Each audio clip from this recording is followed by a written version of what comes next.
영애는 퇴원을 하고 통을 치료를 받는 사이에 추운 겨울은 호련히 사라지고 따뜻한 봄이 되었습니다. 사촌동생 수진이의 결혼식에 참석할 즈음에는 날이 꽤 화창하고 봄 기운이 완연했습니다. 엄마는 결혼식 전날 내게 전화해서 친척들 보기가 불편하면 오지 말라고 했습니다. 아직 네 소식 다들 모르니까. 엄마는 그렇게 덧붙였습니다. 아직이라는 말에는 어폐가 있었습니다. 1년은 짧은 시간이 아니었고 그 사이에 명절이나 제사 같은 행사가 있었으므로 내 소식을 전할 기회가 여러 번 있었을 것입니다.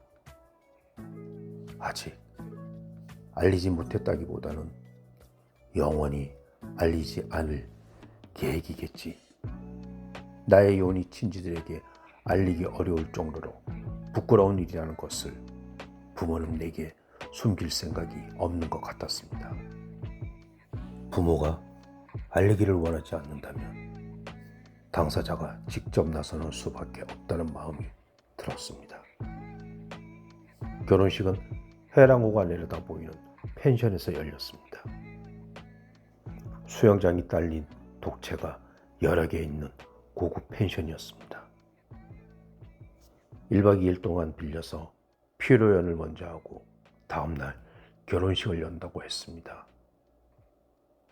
수진이는 막내 삼촌의 막내딸이었습니다. 대학을 졸업한 뒤 바로 은행에 취업했고 그곳에서 남편을 만났습니다. 청첩장을 열어보니 수진이가 머메이드 스타일의 화려한 웨딩드레스를 입고 장난스럽게 웃고 있었습니다.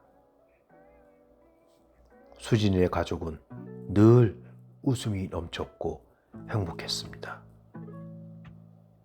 숙모가 초등학생 수진이를 무릎에 앉히고서 뽀뽀를 해주던 장면을 나는 홀린 듯이 바라보곤 했습니다.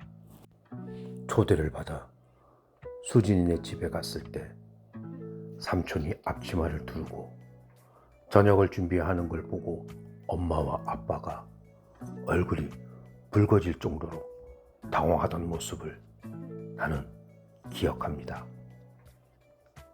그런 삼촌의 곁에는 늘 수진이가 매달려 있었습니다. 아빠, 아빠. 마치 친구를 대하는 것처럼 아빠를 부르면서 자신의 일상을 거리낌 없이 나누던 그 애의 모습을 기억합니다. 수진네 가족을 만나고 돌아오는 길이면 그저 10초라도 좋으니 누군가가 나를 꼭 안아줬으면 좋겠다는 생각을 했습니다. 외로움이라는 말을 몰랐을 때부터 피로연은 펜션 마당에서 열렸습니다. 신랑 신부가 해랑호를 등지고 기다란 테이블에 앉았고 몇 개의 둥근 테이블에 하객들이 앉아서 음식을 먹고 샴페인을 마셨습니다. 사회자의 진행에 따라 하객들이 한 명씩 나가서 마이크를 잡고 축하의 말을 건네거나 노래를 불렀습니다. 나는 엄마 아빠와 테이블에 앉아서 행사를 지켜봤습니다. 날이 점점 저물기 시작하더니 완전히 어두워지자 마당에 걸린 탁구공만한 둥근 전구들의 불이 들어왔습니다. 그쯤 펜션에 도착한 첫째 삼촌이 우리 테이블 쪽으로 다가왔습니다. 그는 이런 상황이 어색하다는 듯이 이를 보이며 웃었습니다. 나는 아빠와 첫째 삼촌이 함께 있는 자리서는 늘 긴장을 했습니다. 둘은 서로를 단 한순간도 견디지 못하는 것처럼 보였습니다. 어린 날을 앞에 두고서도 그들은 여러 번 고성을 지르면서 싸웠습니다. 아빠는 자신이 희생해서 대학을 포기한 덕분에 두 동생이 대학에 갈 수 있었다고 생각했습니다. 그건 사실이기도 했습니다. 막내 삼촌은 아빠의 희생에 대해 항상 감사함을 표현한 것과는 다르게 첫째 삼촌은 그러지 않는다는 점에 있었습니다. 오히려 첫째 삼촌은 할머니가 장난만 편애하고 둘째인 자신을 외면했다면서 사사건건 아빠를 향해 적개심을 드러냈습니다. 아빠에 대한 반감이 나에 대한 감정적인 괴롭힘으로 이어진 적도 여러 번 있었지만 아빠는 삼촌의 그런 공격을 무시할 작정으로 그가 나를 괴롭히는 것을 못 본 채 했고 엄마 또한 방관하기는 마찬가지였습니다. 영애야, 오랜만이다. 남편은 안 보이네? 삼촌이 물었습니다. 제가 말씀드렸어야 했는데 삼촌, 저 이혼했어요. 벌써 1년이나 됐어요. 형수, 영애가 뭐라는 겁니까? 이혼이요? 1년이나 다 됐다는데 왜 말을 안 했어요? 삼촌은 어이없다는 듯이 소리를 내어 웃었습니다. 엄마는 별말 없이 접시 위에 음식을 바라보며 입술을 굳게 깨물었습니다. 제가 삼촌한테 직접 알리겠다고 한 거예요. 이혼이 보통 일이 아니더라고요. 정리할 것도 많아서 1년이 빠듯했어요. 영애는 잔에 샴페인을 따르고 나서 말을 이었습니다. 그리고 삼촌, 형수님이에요. 형수가 아니라. 삼촌의 얼굴이 일그러졌고 아빠가 두 주먹으로 테이블을 쳤습니다. 젓가락과 포크가 바닥에 떨어졌습니다. 주변은 잠시 정적이 흘렀습니다. 너는 지금 그걸 말이라고 하냐? 이렇게 부부 개망신을 시켜야 속이 후련하냐? 씨발, 이혼이 자랑이야? 네가 뭐 잘난 게 있다고 어른을 가르치려고 들어? 아빠가 술 취한 목소리로 소리쳤습니다. 사람들이 와서 아빠를 말리자 아빠는 고개를 푹 숙였습니다. 삼촌은 그런 아빠와 나를 번갈아 바라보며 미소 지었습니다. 그런 그가 글을 쓰고 대학에서 학생들에게 문학을 가르친다는 것이 나는 늘 이해가 되지 않았습니다. 삼촌이 타인의 고통에 대해서 단 한 번이라도 공감해 보기는 했을까 하는 궁금증이 생깁니다. 엄마는 내가 모든 것을 다 가진 사람이라고 말했습니다.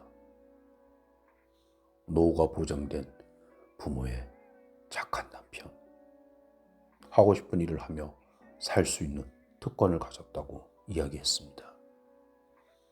그 말은 맞았습니다.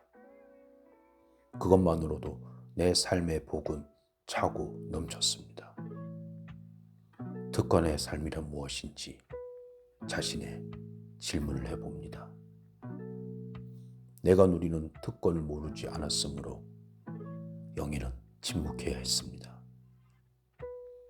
내 목소리를 들어주지 않는 부모 밑에서 자라며 느꼈던 외로움에 대해서, 내게 마음이 없는 배우자와 사는 고독에 대해서, 입을 다문 채 일을 하고 껍데기일 뿐일지라도 유지되고 있었던 결혼 생활을 굴려나가면서 이해받고 싶고 사랑받고 싶다는 감정에는 눈길을 주지 않아야 했습니다. 나는 행복한 사람이었으니까, 모든 것을 다 가진 사람이었으니까. 그 껍데기들을 다 치우고 나니 그제야 내가 다 보였습니다. 깊이 잠든 남편 옆에서 소리 죽여 울던 내 모습이 논문이 잘 써지지 않으면 내 존재가 모두 부정되는 것만 같아서 누구보다도 잔인하게 나를 다그치던 내 모습이 한 걸음 한 걸음 걸을 때마다 숨쉬듯 나를 비난하고 비웃던 내 모습이 보입니다. 너는 너를 다그쳤기 때문에 더 나은 자리를 잡을 수 있었어. 너에게 조금이라도 관용을 베풀었다면 넌 정말 아무것도 아닌 인간이 되었을 거야. 아빠도 말했잖아. 넌 큰 사람이 될 수 없을 거라고. 남편도 얘기했지. 네가 이룬 모든 것은 운일 뿐이라고. 그러니 넌 더 단련되어야 해. 이런 직업에는 이미 익숙해졌잖아. 영애는 항상 나를 몰아세우던 목소리로부터 거리를 두고 그 소리를 가만히 들었습니다. 세상 어느 누구도 나만큼 잔인하게 대할 수는 없었습니다. 그래서 쉬웠을지도 모르겠습니다. 나를 함부로 대하는 사람들을 용인하는 일이. 영애는 2달 동안 잠도 제대로 자지 못하고 밥도 제대로 먹지 못하면서 건빈을 기다렸습니다. 그가 돌아왔을 때 영희는 어떤 마음이었을까? 다시 태어난 기분이었을까? 두 번째 삶을 선물 받은 기분이었을까? 두려울 정도로 행복했을까? 꿈이라고 의심하진 않았을까?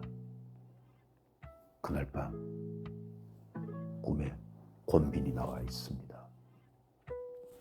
꿈속에서 영애는 권빈이 내게 준 상처도 있고 우리가 다시 만나게 된 것에 그저 행복했습니다. 권빈의 큰 손을 잡아 보기도 하고 그를 안아보기도 했습니다. 편안하고 좋은 기분이었습니다. 그리고 잠에서 깨었을 때 어떻게 그런 꿈을 꿀 수 있을까 생각했습니다. 아직도 내 마음의 일부는 그와 함께했던 시간을 그리워하고 있구나. 오로지 그만이 내게 줄 수 있었던 친밀함을 갈구하고 있구나. 그 편안함과 안락함을 기억하고 있구나. 당연한 일이라고 되뇌면서 나는 조금 울다가 자리에서 일어났습니다. 나는 권빈을 위해 그만큼 울었을 것이고 권빈을 다시 만나서도 그만큼 행복했을 것입니다. 내가 이룬 것은 기만을 버리지 못한 인간이었지만 그가 이룬 건 그런 사랑이었습니다. 누가 더 많은 것을 잃었는지 경쟁하고 싶지는 않았지만 적어도 그 경쟁에서 나는 패자가 아니었습니다. 미명에 들리는 휘파람 소리, 휙, 휙. 권빈은 방 한가운데 앉아 끊어질 듯 이어지는 휘파람 소리를 들었습니다. 일찌감치 깨어난 휘파람새 울음소리, 물질하는 안악의 숨소리, 늪을 건너는 거룻배에 노젓는 소리. 권빈은 미명이 휘파람 소리가 좋았습니다. 건비는 제 이름을 부르듯 휙, 휙, 휘파람을 따라 불러보았습니다. 그것은 먼 곳에서부터 온 반가운 기별, 젖먹이를 부르는 어머니의 나지막한 호명소리, 오래 기다린 연인의 반가운 손짓이었습니다. 휘파람 소리가 멈추고 마당을 가로지르는 조붓한 발걸음 소리가 들렸습니다. 가만 걷는 여자의 걸음소리, 바구니를 챙기고 빨랫줄에 널어놓은 고무 장옷을 걷고 수건을 탈탈 털고 건비는 바깥에서 들리는 작은 소리 하나도 놓치지 않으려 길을 세웠습니다. 잠시 후 철문이 열렸다 닫히고 걸음소리가 멀어졌습니다. 여자가 물질을 갑니다. 건비는 눈을 감으며 생각했습니다. 눈앞에 물질하는 여자의 모습이 그려졌습니다. 한 마리 외가리처럼 늪 한가운데 있는 여자. 연두빛 물풀들을 가르며 휘휘 소리를 내는 여자. 두건을 풀어 목에 물기를 닦아내는 여자. 건빈의 입가에 미소가 드리워졌습니다. 건빈은 옷을 걸쳐 입고 경첩 소리가 나지 않게 조심하며 문을 열었습니다. 마당을 가로질러 대문을 열고 나간 건빈은 개 한 마리가 배웅하듯 서서 쳐다보고 있었습니다. 건빈은 안개 속에 몸을 숨긴 채 길을 나섰습니다. 건빈은 그저 휘파람 소리를 따라 나온 것이라고 제 속에 대고 말했습니다. 안개를 따라 걷고 있을 뿐이라고. 하지만 머릿속에서는 고무 장옷을 입고 걸어가는 여자의 모습만 아른거렸습니다.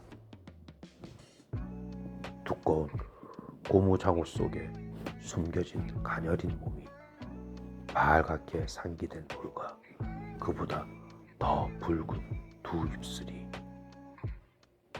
여자는 보이지 않았습니다. 사방이 늪이었습니다. 늪 가장자리를 따라가다 보면 또 다른 늪이 나왔고, 길을 걷다 보면 어느새 길이 끝나고 갈대숲이었습니다.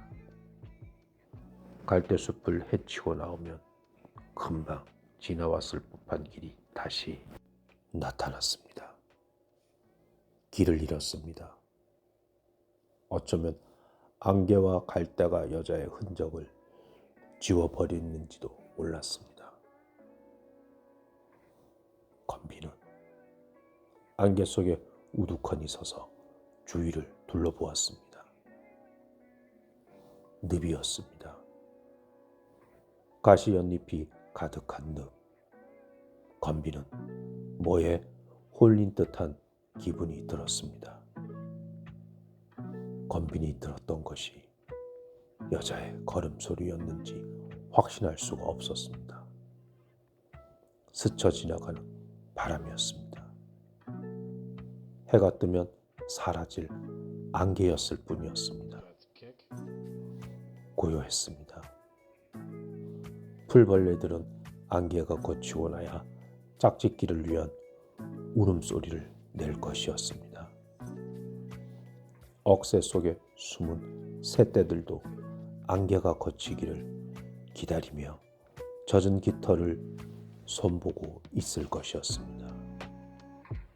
안개 속에서는 모든 생명들이 숨을 죽인다는 것을 건비는 알고 있었습니다.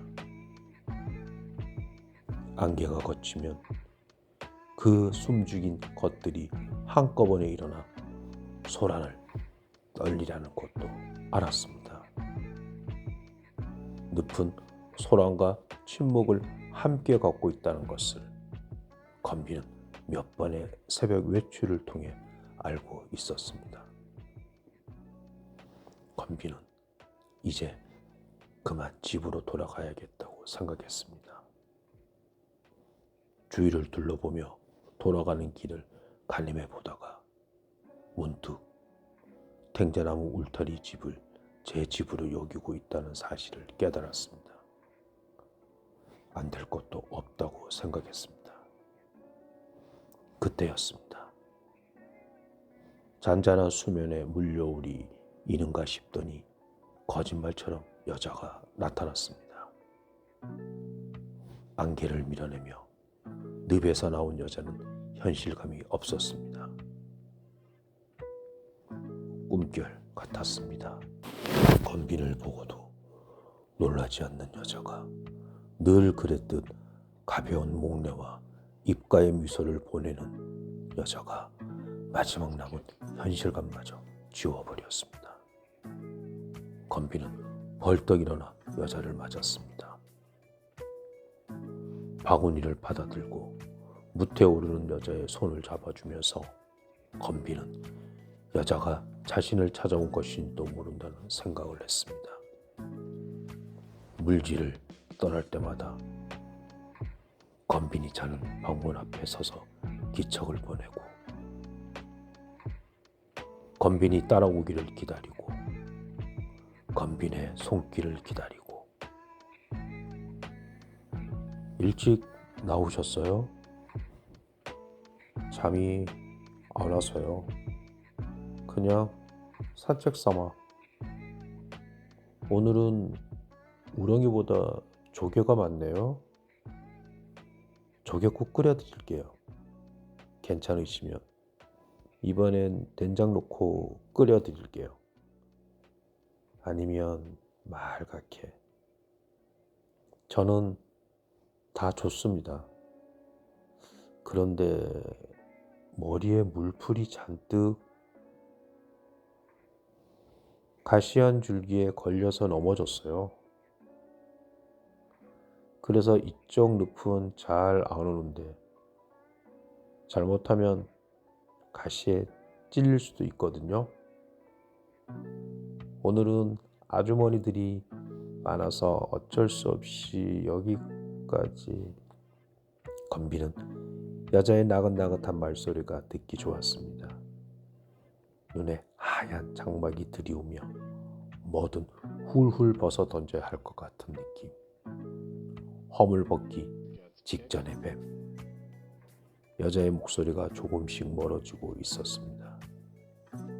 건비는 오늘따라 유난히 말이 많은 여자의 입을 다물게 하고 싶었습니다.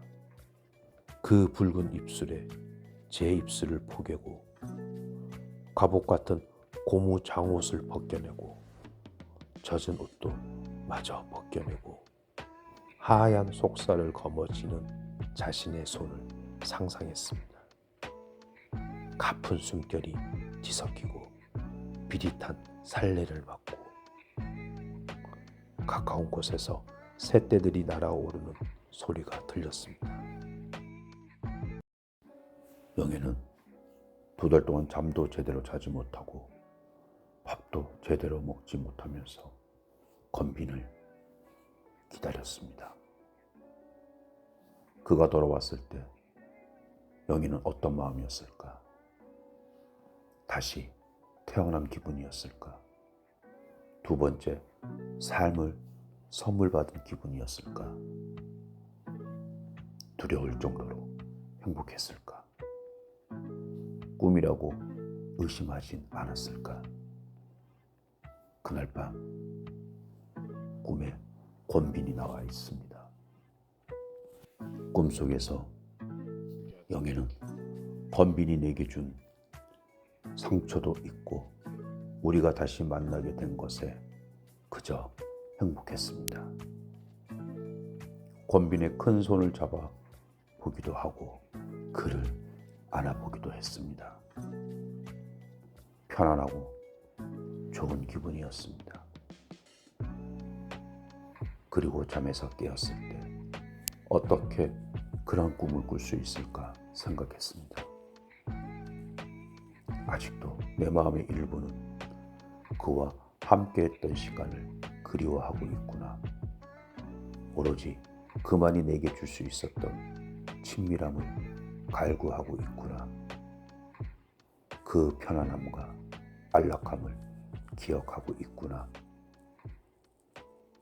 당연한 일이라고 되뇌면서 나는 조금 울다가 자리에서 일어났습니다. 나는 건빈을 위해 그만큼 울었을 것이고, 건빈을 다시 만나서도 그만큼 행복했을 것입니다. 내가 잃은 것은 기만을 버리지 못한 인간이었지만, 그가 잃은 건 그런 사랑이었습니다. 누가 더 많은 것을 잃었는지 경쟁하고 싶지는 않았지만, 적어도 그 경쟁에서 나는 패자가 아니었습니다. 할머니 집에 초대받은 지 한 달 만에 영애는 다시 할머니 집으로 갔습니다. 할머니는 자기가 책을 좋아하는 사람이었다고 말했습니다. 엄마를 키울 때도 연애 소설을 읽느라 가뜩이나 부족한 잠이 더 부족했었다고, 어린 시절에는 기갈이 든 사람처럼 책을 읽었다고 했습니다. 그러던 것이 시간이 지나면서는 도무지 책이 눈에 들어오지 않았다고, 글을 읽고 싶은 욕구는 강한데 활자가 눈에 잘 보이지 않았고 오래 집중해서 읽기도 어려웠습니다. 그러다 104장 소설을 받은 후로는 책을 펼칠 엄두조차 나지 않는다고 했습니다. 텔레비전이 낡아 화면이 흔들리는 게 눈에 안 좋을 것 같다는 내 말에 할머니는 텔레비전은 이제 보는 것이 아니라 듣는 것이 되었다고 했습니다. 영애는 자기 집 거실 한 귀퉁이에 놓인 텔레비전을 바라봤습니다. 크기는 작았지만 화면은 깨끗하게 나왔습니다. 언젠가부터 거실에 이불을 펴놓고 한없이 텔레비전만 보게 돼서 치워버려야겠다고 생각했던 차였습니다. 할머니에게 전화를 걸어 내 텔레비전을 가지고 갈 테니 괜찮은 시간을 알려달라고 말했습니다. 텔레비전은 보기보다 무거웠습니다. 겨우 텔레비전을 들고 온 나를 보고 할머니는 몇 번이나 미안하다고 했습니다. 이럴 줄 알았으면 자기가 내려가서 같이 가지고 왔을 거라고. 현관에서부터는 할머니와 같이 텔레비전을 들어 옮겼습니다. 거실장 위에 텔레비전을 올려놓자 할머니가 물었습니다.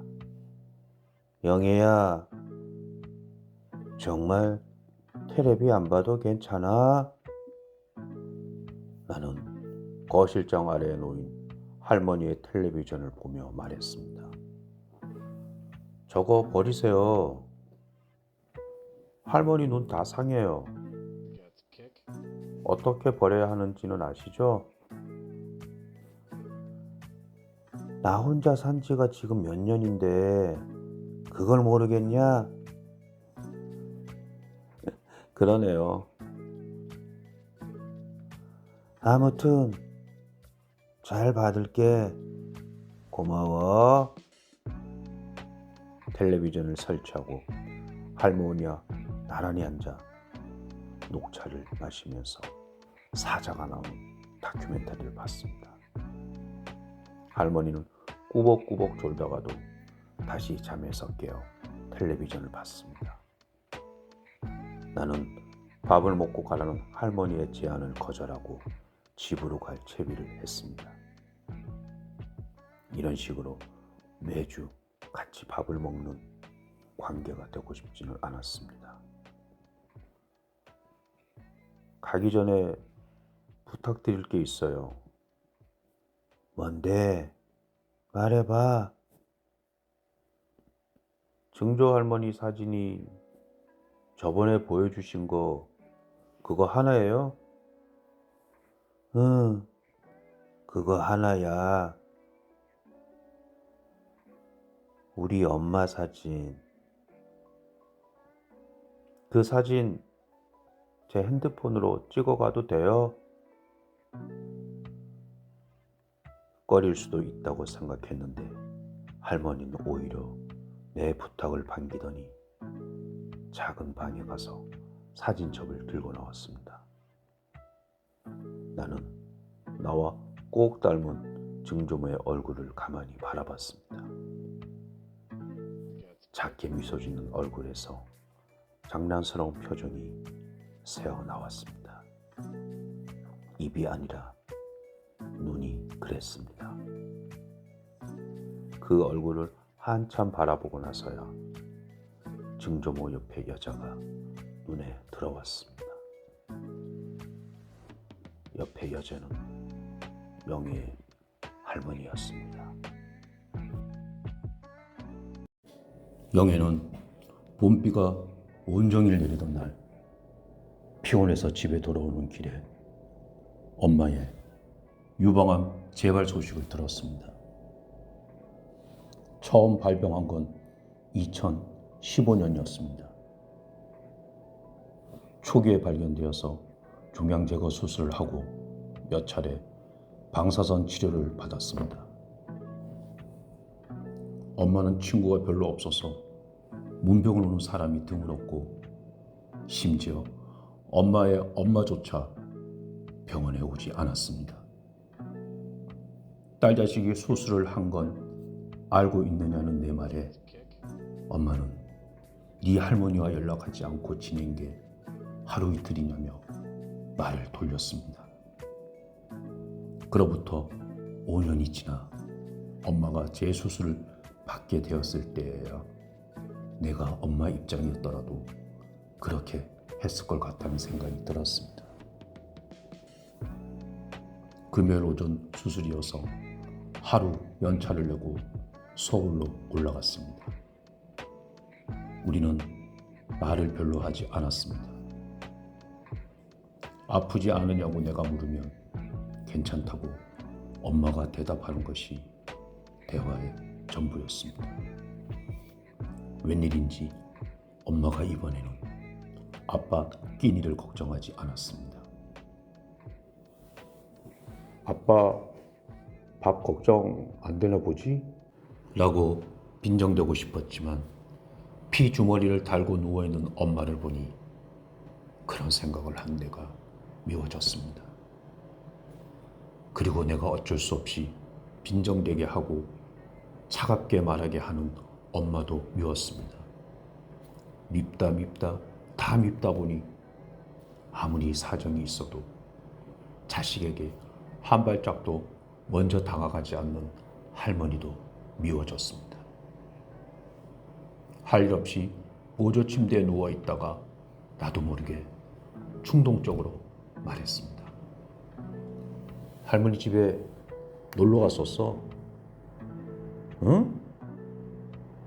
엄마는 시큰둥하게 답했습니다. 할머니가 밥 해줬어. 박대 구워서 물미역이랑 총각김치랑 해서 밥 먹고 케이크도 먹었어. 그래? 할머니 백내장 수술 받았던 거 엄마 알았어? 아니? 집에 가니까 텔레비전이 엉망이잖아. 화면 흔들리고. 그래서 내 텔레비전 드렸어. 잘했어. 나 이혼한 것도 말했어. 그래? 잘했대, 할머니가. 할머니는 김서방 모르잖아. 그게 무슨 소리야? 정이 없잖아. 그럼 엄마는 그렇게 정들어서 바람 피운 사위 감싸줬어? 너는 왜 말을 꼬아서 들어? 나는 침대에서 일어나 밖으로 나갔습니다. 엄마와 조금이라도 더 같이 있다가는 입에서 심한 말이 나올 것 같아서였습니다. 밖에 나가 병원 앞 대학가를 한 바퀴 돌았습니다. 화가 나고 슬플 때는 숨을 제대로 쉬어보라고 했던 친구 현주의 말이 생각났습니다. 벤치에 앉아서 호흡에 집중하려고 노력했습니다. 숨을 들이마시고 내쉬고 그렇게 호흡에 집중하는데도 눈물이 나와서 나중에는 두 손으로 얼굴을 가리고 울었습니다. 일요일 늦은 저녁 엄마가 잠자리에 든 것을 확인하고 간병인과 자리를 교대했습니다. 당분간 주말에는 내가 엄마를 맡고 주중에는 간병인이 맡기로 했습니다. 한밤중에 운전해서 묵호로 돌아가면서 나는 엄마를 내내 간병할 수 없는 내 상황에 대해 죄책감을 느끼지 않으려고 애썼습니다. 동네에 단골 술집이 생긴다는 건 일상생활에는 재앙일지 몰라도 기억에 대해서는 한없는 축복입니다. 건비는 지난 5월 늦은 저녁이었습니다. 혼자 이 술집에 들른 것은 내 입장에서도 다소 의외였습니다. 나는 소주나 막걸리를 즐기지 않았고 이 집은 맥주나 와인 같은 것은 팔게 생기지 않았습니다. 그런데도 나는 문을 열고 들어가 자리를 잡고 술을 시켰습니다.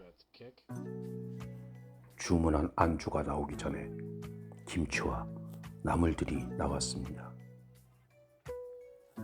제대로 들어왔다는, 아니 제대로 걸려들었다는 느낌이었습니다.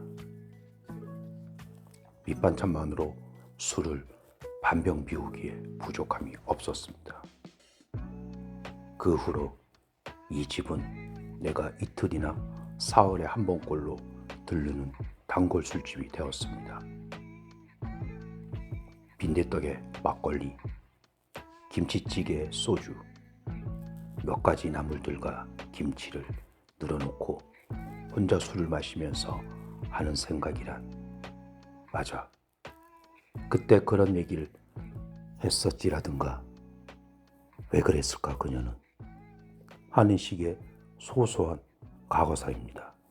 이 집에 발을 들여놓는 순간 나는 미래에 대한 불안이라든가 당장 해결해야 할 시급한 문제로부터 자유로워집니다. 이곳은 내게 오로지 기억, 그렇게 속삭이는 장소가 되었습니다. 천천히 술을 마시다 보면 후련 난 놓고 기억자를 모르듯 기억 속에 내가 뭣도 모르고 살아온 모양이 환등처럼 떠오릅니다. 현실의 시간은 밤이지만 이곳에서 나는 기억의 한낮을 삽니다. 요즘 내가 그 땡볕 아래서 기다리는 인물은 숨겨둔 단골 술집처럼 나는 남몰래 마음에 두고 좋아하지만 그쪽은 이제 나를 한낱 친구로만 여기고 잊었을 한 여자입니다. 기억이란 오지 않는 상대를 기다리는 방식이며 포즈이기도 하다는 걸 나는 이곳에서 배웁니다. 건비는 생각합니다. 사랑을 잃는 것이 모든 것을 잃는 것처럼 절망적으로 느껴지는 때가 있습니다. 온 인류가 그런 일을 겪지는 않을 것입니다. 손쉽게 극복하는 경우도 있을 것이고 그런 게 있는 줄도 모른 채 늙어버리는 경우도 있을 것입니다. 드물게는 상상하기도 끔찍하지만 죽을 때까지 그런 경험만 반복하는 사람도 있을 것입니다. 어떤 삶이 더 낫다고 말할 수는 없습니다. 분명히 말할 수 있는 건 나도 3년 전에 그런 일을 겪었다는 정도입니다. 35세 나이에 자랑할 일도 아니지만 비밀도 아닙니다. 난 사랑을 믿은 적이 있고 믿은 만큼 당한 적이 있습니다. 지금 돌이켜 생각하면 사랑을 믿은 적이 있다는 고백이 어처구니 없게 느껴집니다. 사랑과 믿음, 상당히 어려운 조합입니다. 그나마 소망은 뺀다 쳐도 사랑과 믿음 중 하나만도 제대로 감당하기 힘든 터에 감히 둘을 술목관계로 엮어 사랑을 믿은 적이 있습니다. 믿음을 사랑한 적이 있다는 말만큼이나 뭐가 뭔지 모르게 모호하고 추상적입니다. 나처럼 겁과 의심이 많고 감정에 인색한 인간이 뭘 믿은 적이 있다고. 인생을 살다 보면 까마득하여 도저히 다가갈 수 없는 것으로 보였던 것이 의외로 손쉽게 실현 가능한 것으로 여겨지는 때가 오기도 합니다. 나 또한 그런 순간에 들렸던 것뿐입니다. 더 기막힌 건 앞으로 살다 보면 그런 일이 또 찾아오지 말란 법도 없다는 사실입니다. 그렇다고 우산이나 상비약을 챙기듯이 미리 대비할 수도 없습니다. 사랑을 믿는다는 회개한 경험은 유비무환의 정신으로 대체하거나 예방할 수 없는 문이 벌컥 열리듯 밖에서 열리는 종류의 체험이니까 두 손 놓고 고스란히 당할 수밖에 없는 고통이니까. 하지만 가장 기막힌 경우는 따로 있습니다. 언젠가 내가 누군가의 문을 벌컥 열고 들어가 그런 고통을 안겨주고 유유히 빠져나온 적이 있다는 사실입니다. 그 당시에 나는 그런 사실을 전혀 몰랐습니다. 그렇다고 해서 내가 저지른 죄가 가벼워지는 건 아닙니다. 몰랐기 때문에 몰랐다는 사실까지 나의 죄에 곱절 가중됩니다.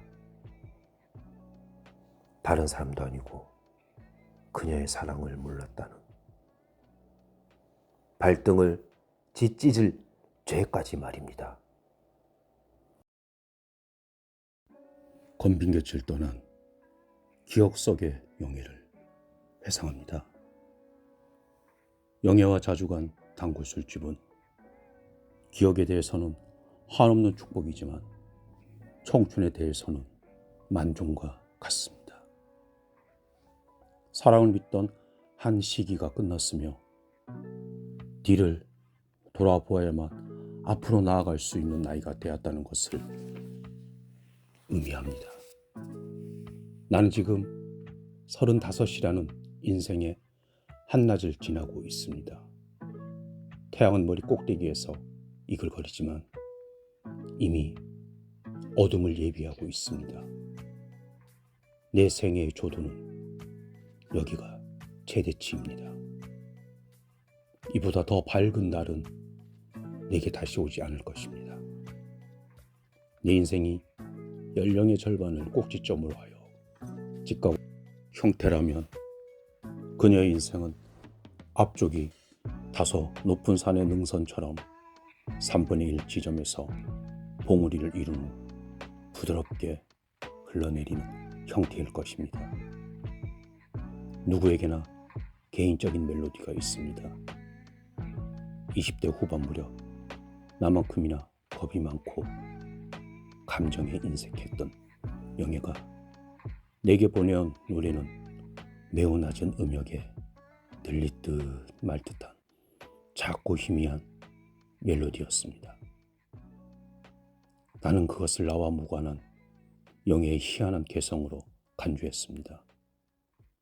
29의 봉우리에서 영애는 너무 일찍 철들었고 다가올 어둠에 너무 일찍 눈이 익어버렸습니다. 낡은 3층 건물의 어둑한 실내에서 영애가 낯선 여인들을 통해 본 것은 영애의 미래가 그리는 능선이었을까. 3년 전 영애는 이미 오후에 사는 사람의 나른한 눈빛을 갖고 있었습니다.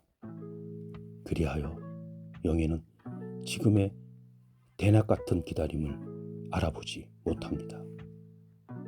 그리고 그것은 전적으로 영애의 작은 노랫소리를 알아듣지 못하고 다른 여자의 새된 노래에 혹한 내 기억 어두움에서 비롯된 일입니다. 사랑을 잊는 것이 모든 것을 잊는 것은 아니라는 것쯤은 나도 합니다. 그런데 희한한 건 영애의 큰 고모님 부부와 나의 질긴 인연이 아직 끝나지 않았다는 사실입니다.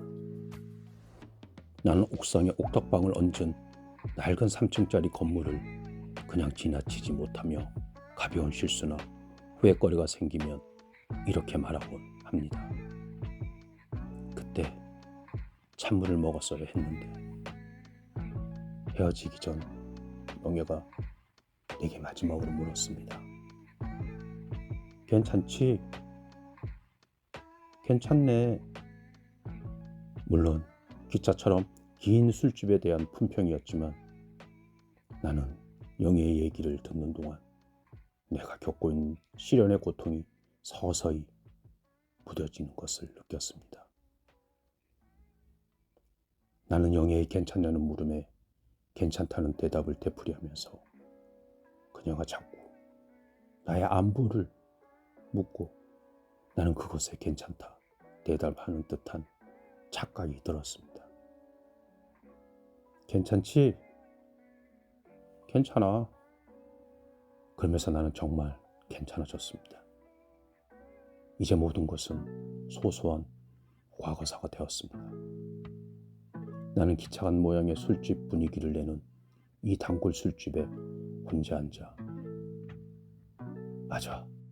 그때 그런 얘기를 했었지라든가. 왜 그랬을까?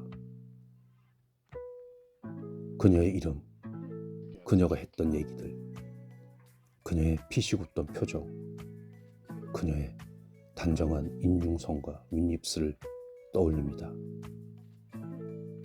영애는 오지 않고 나는 사랑을 믿지 않습니다. 돌이켜보면 엄청난 위로가 필요한 일이 아니었습니다. 사랑이 보잘것없다면 위로도 보잘것없어야 마땅합니다. 그 보잘것없음이 우리를 바꿉니다. 그 시린 진리를 찬물처럼 받아들이면 됐습니다. 우체국은 버스 정거장 맞은편대로 인도와 인도가 만나는 모퉁이에 비스듬히 서 있었습니다. 얼마 전 그곳 앞을 지나다가 그 건물을 발견하고 소리를 질렀습니다. 30년이 지났는데 그 자리에 여전히 우체국인 채로 남아 있었습니다. 그때와 다른 건 그땐 그 건물이 가장 컸었는데 지금은 고층 빌딩에 둘러싸여 가장 작은 건물이 되었던 것뿐이었습니다. 그 건물 앞에 나 있던 육교는 사라지고 없었습니다. 우체국으로 건너가지 못하도록 정말 육교가 없어졌으면 바라던 때도 있었습니다. 나는 육교를 건너가 엄마의 시끄러운 마음을 열자로 요약해 전보를 치곤 했습니다. 우체국의 전보. 창구의 여직원은 내가 우체국 문을 열고 들어설 때부터 단박에 날 알아보았습니다. 나는 왼쪽 뺨으로 여직원의 시선을 받아내면서 소포끈을 묶고 우표를 붙이는 사람들 사이에 낀 채 전보문구를 고쳤습니다.